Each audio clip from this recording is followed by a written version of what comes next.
আপনি কি এতিম অসহায় ছিলেন না? এমন এতিম ছিলেন কেউ আপনার দাম দিত না। মক্কার মানুষগুলো আপনার এতিম বলে আপনার খোটা দিত, কিন্তু আমি আল্লাহ ওই এতিম থেকে উঠে এনেছি আপনাকে। সুবহানাল্লাহ বলেন। ওয়ালা সাউফা ইউতিকা রাব্বুকা ফাতারদা। ওগো নবী, আমি এমন কিছু দিব আপনি সন্তুষ্ট হয়ে যাবেন। সুবহানাল্লাহ। এরপর আল্লাহ তাআলা আরেকটা নিয়ামতের কথা স্মরণ করে দিচ্ছে। আল্লাহ বলেন, নবী মনে আছে কি আপনার?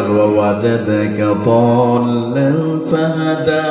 আমি কি আপনাকে হেদায়েত প্রাপ্তকে বানাই নাই? আমি আপনাকে হেদায়েতের আলো দিয়ে আপনার কলিজাটাকে আমি ঠান্ডা করে দিয়েছি।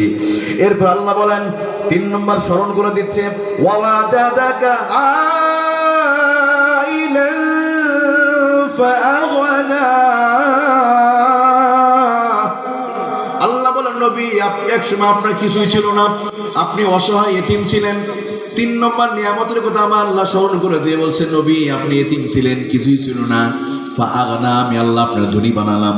এমন একটা পরিবারে আপনার বিবাহের ব্যবস্থা করে দিলাম। খাদিজাকে বিয়ে করার পরে, বিজনেস করার পরে রাসূলুল্লাহ সম্পদ বাড়িয়ে দিয়েছে কে? সুবহানাল্লাহ বলেন।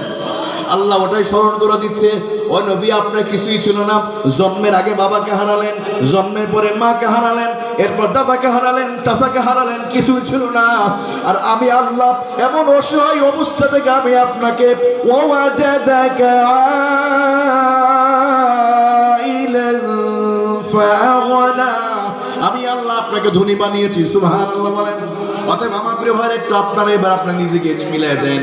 আমরা জন্ম হয়েছে যখন, তখন কি আমাদের কোনো সম্পদ ছিল?